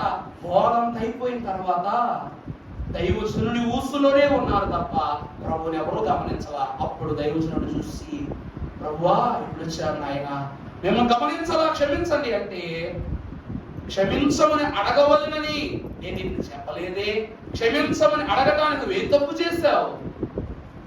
నీ బోధ భూలోకాన్ని కాదు, చూడు పరలోకాన్ని కూడా ఆకర్షించి ఉండబట్టలేక వచ్చేసరి నేను అక్కడ ఉండని చెప్పారట. అప్పుడు ప్రభు దైవజనులైన వారు అక్కడ కుర్చీలో అందరూ కూర్చున్నారు, దైవజనులకు ఒక కుర్చీ వేశారు. ప్రభు వచ్చారు కాబట్టి వెంటనే మర్యాదించి, అయ్యా కూర్చోండి ప్రభు అని అంటే, లేదు అది నీ కోసం వేసిన స్థానం అంటే, మరి మీరెక్కడ ఉన్నారండి? నీ ఒడిలో కూర్చుంటానన్నారు. అంటే సంఘమంతటిని తన కుడి పార్శ్వమున పరిశుద్ధ సింహాసనం మీద కూర్చుండబెట్టుకొని ప్రభువే దైవజనుని ఒడిలో ఆసీనులు కావటానికి ఆ రోజు ఏమయ్యారట? ఇష్టపడ్డారట. ప్రభునందు ప్రియులారా, దైవజనుడు ఎంత గొప్పవాడు! ఏమని చెప్తాను చెప్పండి? భూలోకంలో ఉన్నాడు గురించి 4 విషయాలు చెప్పి ఆపేయచ్చు. పరలోకమే ప్రశంసించే వారిని గురించి ఎంత చెప్పినా తక్కువే. సన్నిధి నేర్పిన సద్గురు అనేది చెప్పమంటారా? విశ్వాసమునకు విధేయ భేదములను ఉన్న ఎన్నో సంఘాలకు నాయకుడని చెప్పాలంటారా? ప్రభువు చేతి మీద ప్రభు సంస్కారం అందుకున్న ధనుడని చెప్పమంటారా? ఏమని చెప్పగలం? దేవుని ప్రియులారా, అంత గొప్పవారు మన ఆత్మీయ తండ్రి గారు. బైబిల్ మిషను చెయ్యి చాపని మిషను. బైబిల్ మిషన్ ఏ మిషన్ అమ్మా? చెయ్యి చాపని మిషను. చేయి చాపితే అది రాకడ కోసమే అని నమ్మే మిషను. ఎంతకాలం అయింది? గత 5 సంవత్సరాలుగా వాతావరణ పరిస్థితులు, కరోనా పరిస్థితులను బట్టి మహోత్సవాలు ఆగలేదు. కానీ చాలా మంది విశ్వాసులను బట్టి, అనారోగ్యాలను బట్టి, కోవిడ్లను బట్టి రాలేకపోయారు. సభాగిద్ద సొమ్ము ఖర్చు పెట్టడానికి ఎవ్వరూ ముందుకు రాలా. పందిర్లు వేయడానికి ఆ సమయంలో ఎవరైనా అంతంత పందిర్లు వేయడానికి ముందుకు వస్తారంటే, దైవజనులైన ఆత్మీయ ప్రార్థన ద్వారా పందిర్లు అయిపోయినాయి. రారు రారు రారు అనుకున్నప్పుడు 3 విడతలుగా చేసి 9 రోజులు పెట్టారు అయ్యగారు. ఎంత గొప్పగా జరిగినదయ్యా అంటే,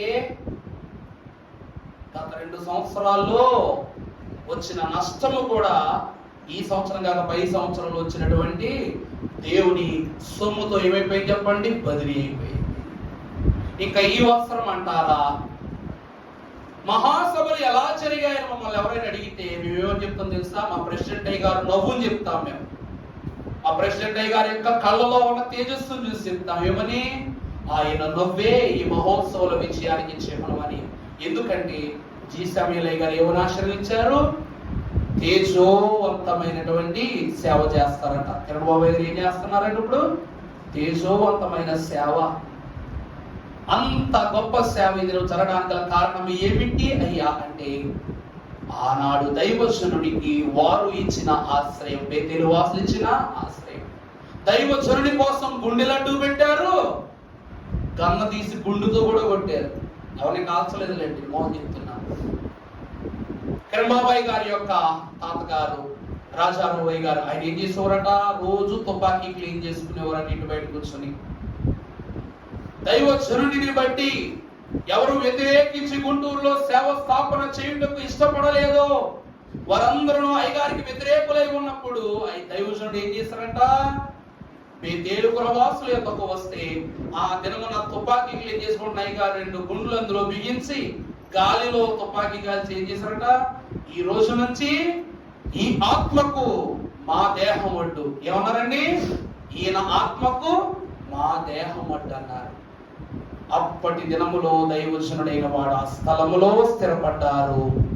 ఆ దినము నుండి ఆ గృహం ఏ గృహం అయిపోయింది? బేతేలు గృహం. దేవుడిని చేర్చుకున్న వారి జ్ఞానం మనం చెప్పారు చూసారా? కొంతమందికి తెలియక మిషన్ రిజిస్ట్రేషన్ నెంబర్ 66/1959 అని పెట్టేసుకుంటారని. 66 అంటే ఏంటో కూడా తెలియదు అన్నారు. నిజమే, కొంతమంది తెలియదు. ఈ పనిని క్రమాన్ని జరిగించింది ఎవరు చెప్పండి? రాజారావు గారే. ఎందుకంటే 66 అనగా బైబిల్లో 66 పుస్తకాలు.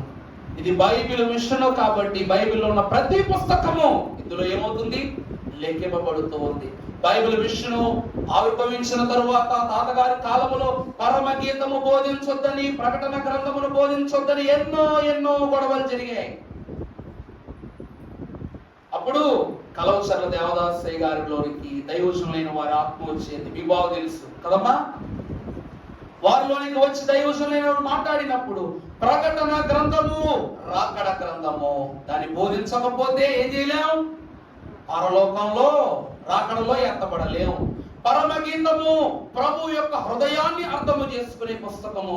అది అర్థం చేసుకోకపోతే ఈ లోకములో కూడా ఏమీ లభ్యము కాదని చెప్పారట. అంతే, పరమగీతమును సన్నిధిలో ధ్యానించారు ప్రతి దైవజనుడు. వారిచ్చిన మర్మాలే ఈ రోజుటి బోధలు, వారిచ్చిన మర్మాలే, వారు ధ్యానించిన విజ్ఞాపన దీవెనలే ఈ రోజు మేము చెబుతున్న బోధలు. అందుకే ఒక్క పుస్తకం మొదలుకొండగా దైవజనులైన వారిని బట్టి అందరూ ఏం చేశారంట? 66 పుస్తకాలను నాలిక మీద ఒకరు, గుండెల్లో ఒకరు భద్రపరుచుకున్నారు. ప్రభుదాసయ్య గారు కూడా ఇజ్రాయెల్ గారు తెలుసు. తాతగారు ఎంతవరకు చదువుకున్నారండి? తెలీదా? 4వ తరగతి అమ్మ. 4వ తరగతి వరకు తాతగారు చదువుకున్నారు. ఇదే నేనే 4వ తరగతి వరకు చదువుకున్నాను అనుకోండి, నాకు నా పేరు రైటింగ్ కూడా తెలియదు. కానీ తాతగారికి ఏం రావు, అయ్యగారు పుస్తకాలు చదువుకోవచ్చు. 66 పుస్తకాలు బైబిల్ కంఠోపాఠమే. మహోత్సవాల్లో బైబిల్ మిషన్ బాగా చెప్తున్నప్పుడు అప్పుడు తాతగారికి ఏమొచ్చేసింది?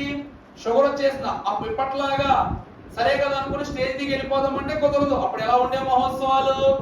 ఎక్కాము అంటే ముగింపు ప్రార్థన దీవెన అయిన తర్వాత వరకు ఏం చేయకూడదు? తెగకూడదు. తాతగారేమో షుగర్ పేషెంట్. ఆయన ఏమిటంట? ప్రసంగం చెప్తున్నారు. తాతగారి ప్రసంగం వచ్చేసింది. కాస్త మంచినీళ్ళు తాగడానికి కూడా వీలు లేక ప్రసంగం ఎత్తుకున్నారట. ఎత్తుకునేసరికి ఏమైపోయింది? షుగర్ ఎక్కువైపోయి ప్రసంగం చెప్తున్నప్పుడు కళ్ళు మాస్క్ వరిపోయి. ఇప్పుడు రిఫరెన్స్ చెప్పాలంటే అమ్మ పలానా చదవండి అని ఎట్లా చూసి మీకు చెప్తున్నా. మరి కళ్ళే మొత్తం అంతా మసకబారిపోయినప్పుడు ఆయన ఎందులో చూసి చెప్పాలా? ఆయన వెంటనే కళ్ళజోడు తీసేసి కళ్ళను తుడుచుకుని మళ్ళా కళ్ళజోడు పెట్టుకుని మామూలుగా కళ్ళు కనబడకపోయినా సరే రెఫరెన్స్ లైన్ ఎక్కడ ఉన్నాయి చెప్పండి? ఇక్కడ ముద్రైపోయినాయి, ఇక్కడ ముద్రైపోయినాయి. వెంటనే ఏం చేశారట?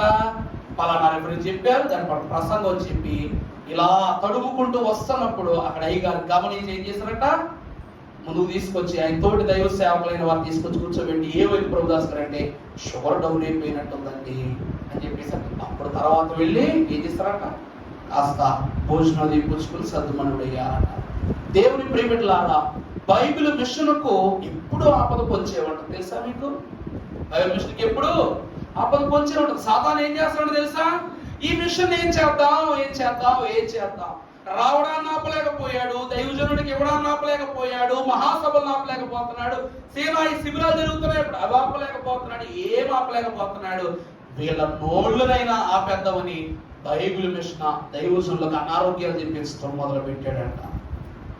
ఏం చేస్తుంటండి? అనారోగ్యాలు తెప్పించడం మొదలు పెట్టాడంట. అందుకే బీపీ షుగర్ లేదు దైవజనుడు అమ్మ నాకు ఇంకా రాదమ్ము ఇంకా రాలా. ఫ్యూచర్ లో ఇది స్కోప్ దేవుడు ఆశీర్వదించాడు అనుకోండి, అవి ఏం దగ్గరికి రావు. సాధారణ బాగా నలిపేస్తాడు అనుకోండి, ఇక రాకపోతే ప్రతి ఒక్కరికి బీపీయో షుగరో ఏదో ఒక అనారోగ్యం ఉండదు, తప్పదు. బొచ్చలు కూడా ఉంటాయో. అందుకే మేమందరం ఫిట్ గా ఉండాలనుకుంటున్నాం. కిరణ్ బాబాయ్ గారు ఎప్పుడు అంటారు, దైవ సేవకులు ఎప్పుడు దన్నుగా పనిచేయాలి కాబట్టి మీరు కాస్తంత మీ ఆరోగ్యాన్ని సరి చూసుకోండి అని అయ్యగారు అంటారు. అయ్యగారు ఇప్పటికి ఫిట్ గా ఉంటారు. ఇప్పుడు దేవుని ప్రియమిట్లారా, దేవుని వాక్యమును బట్టి దైవజనులైన దేవదాసయ్య గారు కూడా అనారోగ్యవంతులే. కేవలము కారణం ఏమిటంటే సాతానుకు కొన్ని విషయములలో అందరూ బలహీన పడిపోయి చోటిచ్చేసి ఏమైపోతారు? బలహీనైపోతారు. కానీ దేవదాసయ్య గారట, ఓ సాతానా నువ్వంటే మాకు ఇష్టం లేదు, కనుక నీకేమిస్తామా? ఇది రాకడ వరకు చెల్లె పత్రిక నువ్వు నా దగ్గరికి రావద్దు. అందరం చూస్తున్నట్టు సాతానికి రెండు కొమ్ములు ఉంటాయి, పెద్ద పెద్ద రెక్కలు ఉంటాయి, పెద్ద పెద్ద గోళ్ళు ఉంటాయి. దయచేసి అట్లాంటి బయట ప్రసారాలు ఏం చేయదు తప్ప సాతాను ఎవరంటే యవ్వన పురుషుడు, పెద్ద అందగాడు అన్నమాట. సాతాను ఎవరమ్మా? గొప్ప అందగాడు, దూతలు కూడా కుళ్ళుకునే అందగాడు. మరి అందరూ సాతానికి ఆకర్షింపబడుతున్నారంటే దెయ్యాల దగ్గరికి ఆకర్షిస్తారా మీరు?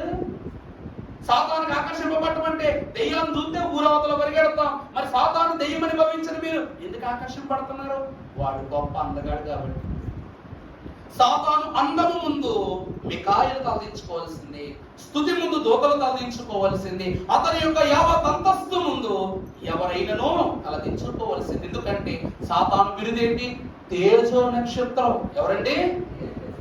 అవమ్మ సాతాను మాట వినేసిందంటయ్యా అంటే ఆదాము కంటే అందంగా ఉంటే ఎందుకేందో? మాటలు ముద్దుగా ఉన్నాయి, పనులు ముద్దుగా ఉన్నాయి, తలంపులు ఆలోచనలు సూటి పోటీ కలిగినటువంటి మాటల్లో కాకుండా అమృతముగా ఉండే అవమ్మేంటి? మనమైనా సరే వెళ్ళిపోతాం. సాతాను ప్రభువుని ఆకర్షించడానికి చూచిందంటే సాతాను ఆకర్షణ ఎంత గొప్పదండి. కానీ మనమేమో 2 కొమ్ములు పెడతాం, పాపం ఏడుస్తాడు వాడు, పాపం ఏడన్నా ఏడుస్తాడు. దేవుని ప్రియబిడ్డలారా, దైవ జనులైన దేవదాస్, సాతాను ఏర్పరుచుకున్న వారందరూ భూతాలుగా మిగిలిపోయారు. కానీ సాతాను మాత్రం ఎప్పటికీ ఏమైనా చెప్పండి? అందగాడే. దేవుని సంగమా, అతి సాతాను అందముతో ఈ లోకములో ఉన్న తన బిడ్డలను ఆకర్షిస్తూ ఉన్నారని అయ్యగారు షారోను మైదానంలో రాశారు.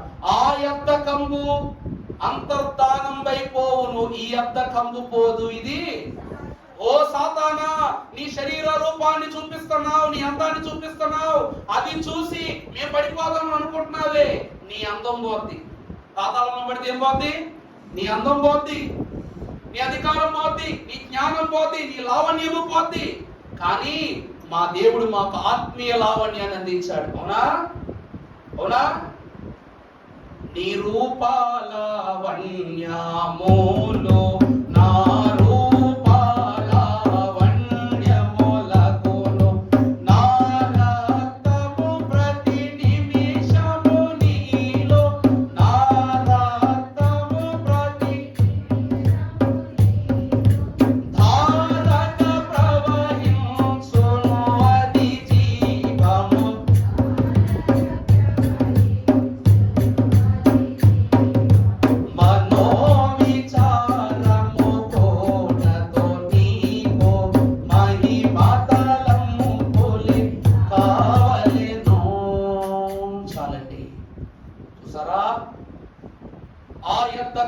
అడిపోవును, ఇది శాశ్వతముండు. మనము ధరించుకున్న అందం ఎవరిది? క్రీస్తు ప్రభు వారి రక్తం వల్ల వచ్చిన అందం ఇది. అదే జీవమని ప్రభు దైవజనుల ద్వారా తెలియజేశారు. అందుకే సాతాను, దెయ్యాలు, సంఘ కార్యములకు సాధనములు అందం దగ్గర ఆగిపోతే ఈరోజు ఫిలిం స్టార్స్ చూసి ఆశపడిపోతాం, హీరోలను చూసి ఆశపడిపోతాం, క్రికెటర్లను చూసి ఆశపడిపోతాం. వాళ్ళేం పోయింది? వాళ్ళని ఇలా మోకరించి ప్రార్థన చేయమనండి. కోహ్లీ బ్యాట్ పట్టుకున్నాడంట, కొడితే 6 అంట అంటాం. మీరు కూడా చెప్పండి, మాలయాలు వేస్తే రాణిగారు ఉన్నారంట, రాణిగారు ఉన్నారంట, కృపగారు ఉన్నారంట, దయ్యం గారు ఉన్నారంట, ఇంకా ఉన్నారంట, పురుషులు ఉన్నారంట. గంట మోకరిస్తే లేవరంట. ఆ కోహ్లీని వచ్చి మోకరించమని, ఇక్కడ మోకరించమను. ఎందులో అంటాడు అనమాట, చూసావరా నా కంటలు చూసావరా ఎలా ఉన్నాయంటే, వెంటనేనంట ఇల్లు కూలిపోయిందంట. ఓ తమ్మల పడిపోగానే ఈ కట్లోడు కదా పెద్ద లేపడానికి వెళ్ళిపోయి అందరూ వెళ్ళిపోయారు, ఆడు ఒక్కడాలో ఉండిపోయాడంట. ఓ పొట్టోడు ఉన్నాడంట అక్కడ, అరే కంటలు ఉన్నాయి కదా లేపరా లేపరా లేపరా. ఏడైపోయింది, ఆడికన్నా బరువుగా ఉంది కాబట్టి లేపట్లా. ఆ పక్కనే సందులో పొట్టోడు అలా దూకొచ్చేసాడంట. దేవుని ప్రియమిత్రులారా, లావణ్య రూపములను ధరించుకున్న ప్రతి ఒక్కడు బలవంతుడునని సంసోను నాశనం అయిపోయాడు కదమ్మా. జ్ఞానవంతుడునని సొలొమోను దిగులు దిగిపోయాడు. ఏ భక్తునికి ఉంది చెప్పండి? అందం ఉందని యోబు శరీరాన్ని ఎలా మార్చుకున్నాడు తెలవదా? యోబు అంటే గొప్ప అందగాడు, యథార్థవంతుడు. అందుకే తన దేహాన్ని కూడా సాతాను వదిలిపెట్టలేదు. చూసారా, సాతాను కూడా కొనుక్కొనిసారి కుళ్ళుకుంటాడు. యోబు అంత అందంగా ఉంటాడట. దేవుని దీవెనలు ఎప్పుడు కరుణా కటాక్షంలో ఉన్న యోబు అందాన్ని కూడా సాతాన్ని విడిచిపెట్టలేదు. ఏది శాశ్వతంగా ఉండనిచ్చాడు చెప్పండి? దేవుని ప్రియమిత్రులారా, అట్ట చేస్తే దేవుని వాక్యాన్ని బట్టి చెప్తూ ఉన్నాము, అన్నింటినీ దాటి ఈ లోకములో ఏదైనాను జరుగునేమో కానీ దేవుని ఆజ్ఞ దాటి నీ ఆత్మ యొద్దకు ఏదియో రాబోదు. అది నేర్పించిన భక్తుడే ఈ పరమ భక్తుడు. ఈయన శరీరాన్ని తాకలేకపోయాడు సాతాను, ఆత్మని తాకలేకపోయాడు, ఈ రోజు వరకు ఉన్న గృహాలను కూడా తాకలేకపోయాడు. తెలుసా దైవజనులు? ఈయన వెళ్ళిపోయినప్పటికీ బేతేలు గృహం మీదకు సాతాను ఛాయపడుతుందా? కాకాని వృక్షాల మీద సాతాను ఛాయపడుతుందా? మన మీద పడుతుందా? పోనీ మనం ఎవరమో జనకు నీ ఇష్ట జనము వచ్చున్ ఈక జనకు నీ ఇష్ట జనము వచ్చున్ తనకు ఇష్టము కాని జనము దరికి రానియడు ఈ దరికి రానియడు కనుక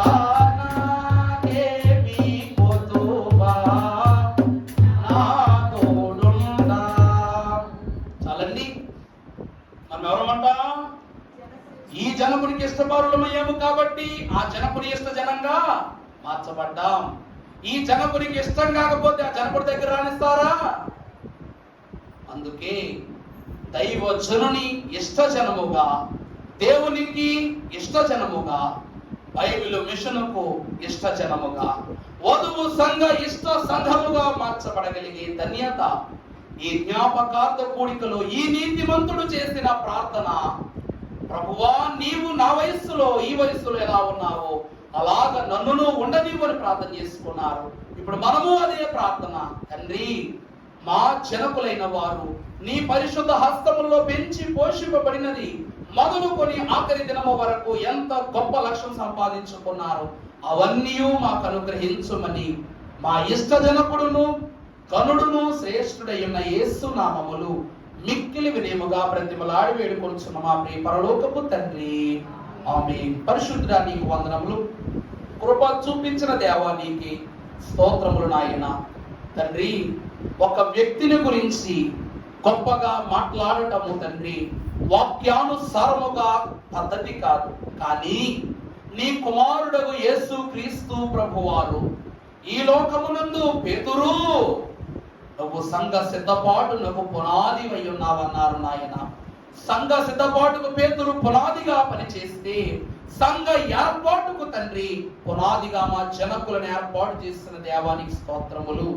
నీవు నడిపించిన ఈ బాటలో మమ్ములను తన యొక్క సూక్తుల ద్వారా, క్రమముల ద్వారా, ఉద్దేశముల ద్వారా, బోధల ద్వారా వధువు సంగరాకడకు సిద్ధపరిచిన ఈ నీతిమంతుని జ్ఞాపకార్థ దినము ఈ ఒక్క దినము కాదు నాయన, ప్రతి క్షణము మా హృదయములో జ్ఞాపకముగా వచ్చి దీవించి మహిమ పొందుమని నిత్యము రక్షణ భాగ్యమును మా దృష్టి యందు జ్ఞాపకముగా ఉంచి ఉన్న క్రీస్తు ప్రభు వారికి శ్రేష్టమైన నామమున వేడుకొనుచున్నాము తండ్రి, ఆమేన్. అందరికీ మరణాత. దేవుని యొక్క మహాకరమైన కృపను బట్టి తరగని ఆస్తి దైవజనుడి యొక్క జీవితం. అందుకే ఎంతో మంది భక్తులున్న పౌలు గురించి పుస్తకం పెద్దగా రాయలా, పేతురు గురించి పుస్తకాలు రాయలా, ఎంతమంది గురించి రాయలా, కానీ దైవజనుడి అనుభవాలను దేవుడు రాయించారు. బేతేలు పురవాసులను బట్టి రాయించారు. కారణం ఏమిటంటే ఇది దేవుడు ఏర్పరుచుకున్న వాని చరిత్ర. మనము ఈ చరిత్రను అనుసరిస్తే మనకు పరలోకంలో చరిత్ర ఉంటది. చెప్పింది అర్థమైందమ్మా? ఈయనను మనం అనుసరిస్తే, ఈ చరిత్రను మనం అనుసరిస్తే పరలోకంలో మనకేముంటది? చరిత్ర ఉంటది. ఆగిపోదాం. ప్రభు అంటే దీవెన మీ అందరిని అనుగ్రహించును గాక. ఈరోజు